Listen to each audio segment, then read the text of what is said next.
こんにちは、ミッキーです。今回はイスタンブール特集の第2弾、グルメ特集として12選お届けしていきます。アジアとヨーロッパ2つの大陸が交わる都市、イスタンブール。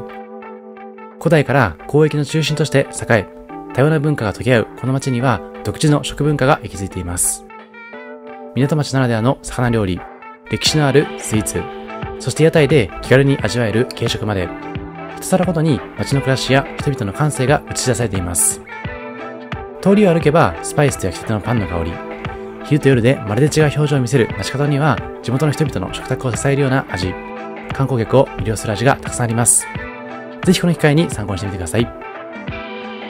このチャンネルではカフェ巡りなど日常を少し豊かにする情報をお届けします。少しでも応援してくださる方はチャンネル登録をして次の動画も見逃さないでください。ちなみに今回ご紹介するお店の Google マップ位置情報は本動画の概要欄から確認することができますので、実際にお店に訪問する際の参考としてご活用ください。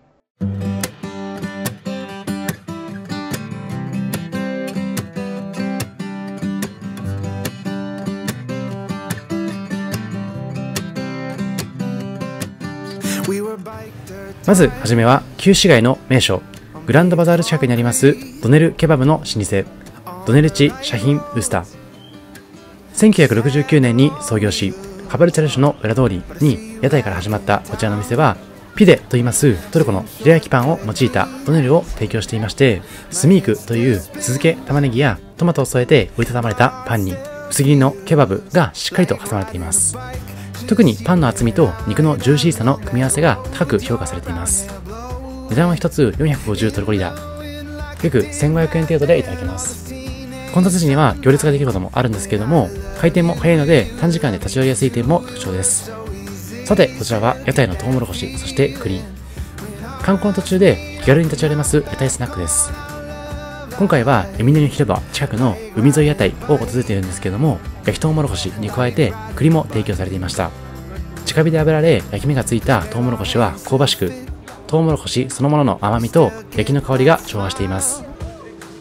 塩を振りつつ、その手頃で食べやすい雰囲気は抜群でした。50トルコリラと結構安かったので、お安感覚でいただけるのはとても嬉しいポイントです。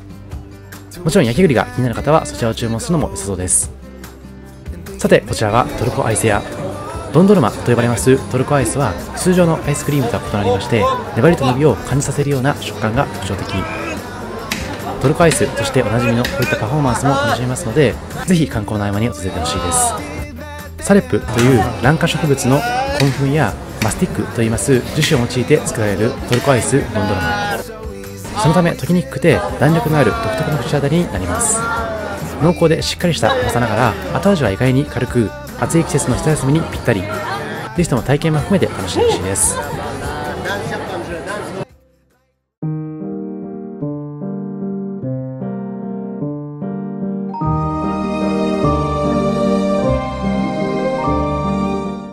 続いてはスルタナフメトフィッシュハウス。店名にもありますスルタナフメト地区の中心部。前回の見どころでご紹介しましたアヤソフィア大聖堂やブルーモスクのすぐそばにありますので、観光スポットと合わせて計画立てていただくと効率よく回れそうです。魚料理専門店でございまして、地元の漁港から毎朝届く新鮮な魚を使ってシンプルな調理で素材の味を生かすようなスタイルが特徴的です。旧市街の喧騒から少し離れて落ち着いた雰囲気の店内と開放的なテラス席で地中海の海の幸を楽しむことができます。まず注文しましたのはトルコのビール、エフェスビール。250トルコリラで約1000円弱でいただけますので、日本と価格帯はさほど変わらない印象でした。続いていただきましたのはフライドカラマリ。カラマリと言いますのはイカ。そんなイカをフライしたメニューになっています。イカフライだけでなくてサラダがついているのも嬉しかったです。オクトパスキャセロールはトマトソースとオリーブオイルで煮込まれた一品。タコは柔らかく仕上がっていまして、ソースの酸味と旨味が重なって深みのある味わいにまとまっていました。加えてこちらはフォカッチャ。もう一つはフィッシュスープです。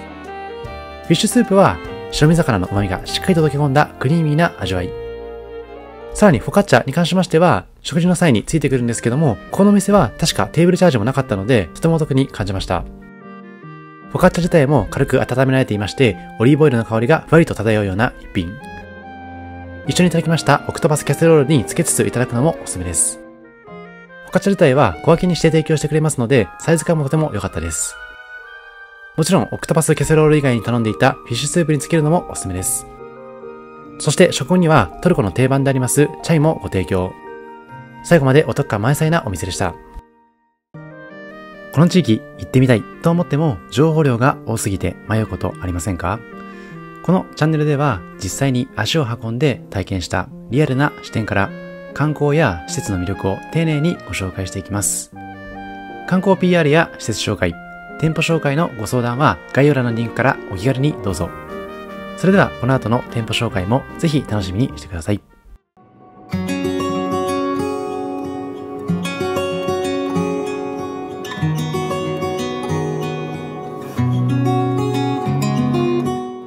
続いてはブディのフィッシュラップ。エミノニュ広場の近くにありますフィッシュサンドの専門店です。ガラタ橋のたもとに位置しまして、地元の方や観光客が気軽に立ち寄れるような人気スポットになっています。海の風を感じながら食べられる立地で、テイクアウトでも利用しやすいのが特徴的です。鉄板で魚を焼く音と香りが通りに漂いまして、歩いている人の足を止めるほどの存在感があります。もちろん看板メニューは焼きたての魚をトルティーヤで包んだフィッシュブレッド。ふっくらとした白身魚にシャキシャキのレタス、薄切りの玉ねぎが加わって、オリーブオイルとレモンの香りがほんのりと広がります。値段は1つ230トルコリラ。日本円で約840円とちょうどいいお値段になっていました。またもう一つお勧めしたいのがムール貝の詰め物。1個単位で注文することができまして、1個20トルコリラ、80円で1個いただけますので、フィッシュブレッドを楽しみつつ合わせていただいてみてほしいような一品です。レモンを絞りながらいただくことでその旨味も増していきます。またこちらの店ではドリンクの提供もあります。この日はアイスティーとレモネードを注文してるんですけども、こちらのアイスティーはトロピカルフルーツ仕立てになっていまして、リプトンのアイスティーのようにいただくことができました。続いてはタクシミ広場の角に立ちます夜でも明るく照らされた小さなスタンド、キズルカヤラルです。こちらの店はイスタンブール名物でありますヌレバーガーの発祥の場所としても知られています。ガラスケースの中にはトマトソースをたっぷり吸ったバンズが整然と並び、湯気を上げながら温められています。一口かじると柔らかいパンの中からガーリックの香りとトマトの酸味がふわっと広がる一品。一つ90トルコリラ、日本円で約400円程度とサイズに対してお値段もコスパ良かったです。さてそんな食べ歩きができるようなイスタンブールの中で一息つく際におすすめなのがこちらワウミックス。先ほどのヌレバーガーがあったタクシム広場から歩いてたどり着きますイスティクラル通りの中にあるデザートカフェです。ベイオール地区の中心に位置しましてショッピングエリアの一角にあります。店名の通りポップで明るい内装が特徴的で、壁にはカラフルなメニュー写真が並んでいます。比較的落ち着いた照明と愉快な BGM が流れる店内は観光や買い物の途中に立ち寄る人でいつも賑わっています。ワッフルやフローズンヨーグルト、ジェラートやバブルティーなど冷たいスイーツとドリンクを中心にご提供しています。またインスタ映えな空間もたくさんありますので、ぜひ注文していただいて写真等にも収めてみてほしいです。またメニューに関しましては QR コードを読み取ってご覧のようにセレクトしていただくスタイル。こうやって QR コードで読むことで Google のアプリ等で翻訳することもできますので、こういった提供スタイルは嬉しいですよね。いずれのメニューに関しましても提供スピードは比較的速く、こんな筋でも数分でドリンクやスイーツが出てくる印象なので、その点もお勧めできます。座席数自体はそれほど多くないんですけれども、テーブル間の距離も程よく打たれていまして、短時間でも落ち着いて過ごせるような構成になっています。観光客はもちろんのこと、買い物帰りの地元客だったりとか学生さんなど若い層を中心に利用されていました。また午後から夕方にかけては混雑することも多いとのこと、週末は順番待ちが発生する場合もあるとのことです。メニューはご覧のようにどれも鮮やかな見た目、SNS への投稿を意識した盛り付けが特徴的です。ブルー、ピンク、グリーンなどドリンクの色合いも華やか。イスティクラル通りの中でも特に映えるスイーツ店として知られています。一方で味わい自体は全体的に軽く、甘すぎずフルーツやミルクの自然な風味を生かした構成です。なので甘さが控えめで食べやすい、見た目に反してスッキリしているといった口コミも多く見られました。なのでトルコ菓子のような濃厚な甘さに慣れた後、お口直しとして訪れる方も少なくありません。さてそんな中、この日はドリンク目当てに訪問していますので、左手のカフェボブと右手のブルースカイを注文しています。イスティティクダル通り自体が観光地でもありますので、少し値段は高めなんですけれども、腰を下ろせる貴重な場所なので、ぜひともチェックしておいてほしいです。さて、ここからはお土産にもおすすめなスーパー等をご紹介。1軒目に移していましたのは、トルコ全土に展開しているスーパーマーケットチェーンミグロスの小型店舗ミグロスジェット。そしてこちらはグリーンズと言いますイスタンブール各地に展開するスーパーマーケットです。どちらのお店でも現地ならではの飲み物やスナック、日用品が置かれています。今回の旅ではタルコババというメーカーのピスタチオクリームとクノールの粉末スープ、あとはゴフリクというメーカーのピスタチオチョコレートバーを購入しています。特にチョコレートバーに関しましては、現地の方が太鼓判をしてくれたチョコレートになっていますので、他のチョコレートバーを選ぶよりも安牌かなと思っています。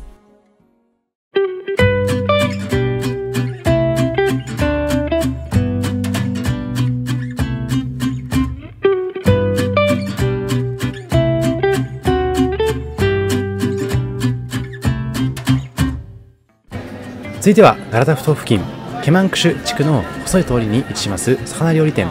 ガラタフィッシュメカン。店内は比較的コンパクトなんですけれども、回転も良いので少し待って訪れるのもおすすめです。こちらもサバサンドがおすすめですし、そのスタイルもフィッシュブレッドというフランスパンっぽいようなパンで挟んだ一品もあれば、フィッシュラップといいますラップ状のスタイルもありますので、ぜひ食べ比べしてほしいです。さて、まず注文したのは2つの飲み物。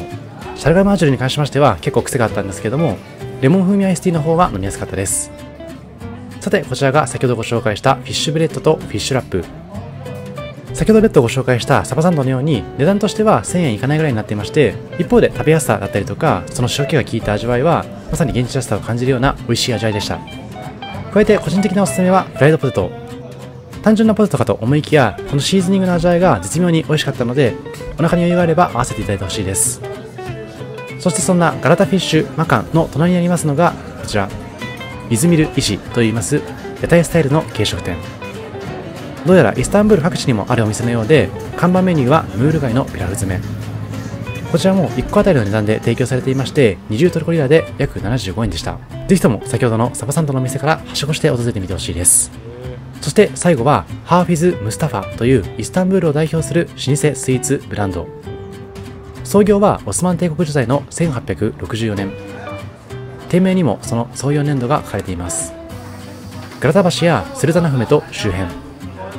空港内など市内各地に店舗を展開していまして、観光客だけではなくて地元の人々にも長く親しまれています。こちらの店の特徴は、ガラス張りのショーケースいっぱいに並ぶ多彩なトルコスイーツ、色とりどりのバクラバ、プリンやケーキ類、そしてチャイやコーヒーなどトルコの伝統と現代的なカフェ文化を融合させた品揃えが魅力です。確かに値段としましては観光地価格ではあるものの、品質に見合った価値を感じられると太鼓判を押せます。観光の途中に立ち寄って甘いもので一息つく場所として、また土産選びの定番スポットとしてもよく知られています。店内は明るく清潔、スタッフさんの対応も丁寧です。また英語での注文もスムーズにできますので、観光客にとっても利用しやすいような環境が整っています。メニューとしましては、伝統的なバクラバだけでなくて、チョコレートやピスタチオを使ったモダンなアレンジスイーツも並びます。今映していますのは上階のカフェスペースでありまして、イートインの場合はこちらでゆっくりくつろぐことができます。スイーツとドリンクを組み合わせてゆっくりと味わうことができるようなカフェスタイルの店舗。トルコの他のお菓子店と比べまして、盛り付けの美しさと食器の演出にもこだわりを感じます。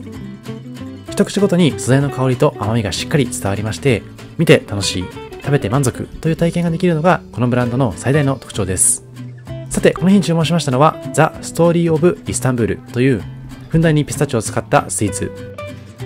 左手の上に映していますのはフィルターコーヒー、手前はトルココーヒーです。まずザ・ストーリー・オブ・イスタンブールに関しましては、ピスタチオ、チョコレート、カスタードなど数種類の甘味を一度に楽しめるような構成。それぞれのスイーツが小さなアートのように配置されていまして、見た目の華やかさも抜群です。またトルココーヒーに関しましては、伝統的な銅製のポット、ジェズベで入れられたもので、香りが強く口当たりは濃厚です。またフィルターコーヒーはフレンチプレススタイルでご提供。基本的にエスプレッソスタイルもしくはトルココーヒーでいただくのがトルコおよびイスタンブールのスタイルと感じていましたので、シンプルなフィルターコーヒーも個人的には嬉しかったです。まさにこういったザ・ストーリー・オブ・イスタンブールのようなスイーツと合わせると抜群に美味しく感じます。特にこちらのお店に関しましては、持ち帰り用の箱入りスイーツが豊富に揃っていたりとか、パッケージ自体も結構美しいので、お土産にもおすすめ。ぜひお土産の店舗としてもカフェ利用の店舗としてもチェックしておいてください。以上、今回はイスタンブールグルメ12選でした。アフタートークでは、あなたの思い出の旅グルメについてお伺いできればと思います。その前にラップアップ。以前にご紹介しましたトルコのもう一つの都市、カッパドキア特集では内陸寄りだったので、あまり海の幸はなかったように感じます。一方で今回はサバサンドだったりとか、魚料理を中心としたメニューがたくさんありましたので、海鮮系が好きな方はこちらの方が充実して感じるかもしれません。一方でトルコといえばのバクラバだったりとか、今回はあまり訪問しなかったんですけれども、ケバブ系のメニューも充実していますので、他にも探しつつその雰囲気を味わってほしいです。また、テイクアウトしながら気軽に持ち運べるような料理もありましたので、体力に自信がある方はテイクアウトしつつ観光地も効率的に巡りながら堪能するのがおすすめです。さて、ここからはアフタートーク。あなたの思い出の旅グルメはというテーマです。私もこれまで観光動画の中で海外のお店だったりとか日本国内のお店たくさん紹介してきています。海外で言うとオーストラリア、イタリア、スペイン、ベトナム、そして今回のトルコなんかをご紹介しているんですけども、いずれもまた違った雰囲気があってとても楽しかったです。日本国内に関しましてもその土地ごとで様々なグルメがあるので、グルメを堪能した時のその雰囲気だったりとか匂いも思い出の一つとして残っています。その雰囲気も含めて皆さんの方で思い出に残っている旅グルメがあればぜひ教えてほしいです。個人的にはオーストラリアのケアンズでいただいたような開放感が溢れる場所でのビールだったりとか海鮮、お肉が思い出に残っていますし、確かにお金をかければ美味しいものを食べれるとは思うんですけども、意外と記憶に残っているのは安くて美味しかったものだったりしますので、そういったところも面白いかなと思っています。特に山登った後のカップラーメンが美味しいのと同じ現象かなと思いますので、そういったバイアス含めてエピソードとして聞けると嬉しいです。以上、ミッキーでした。ありがとうございました。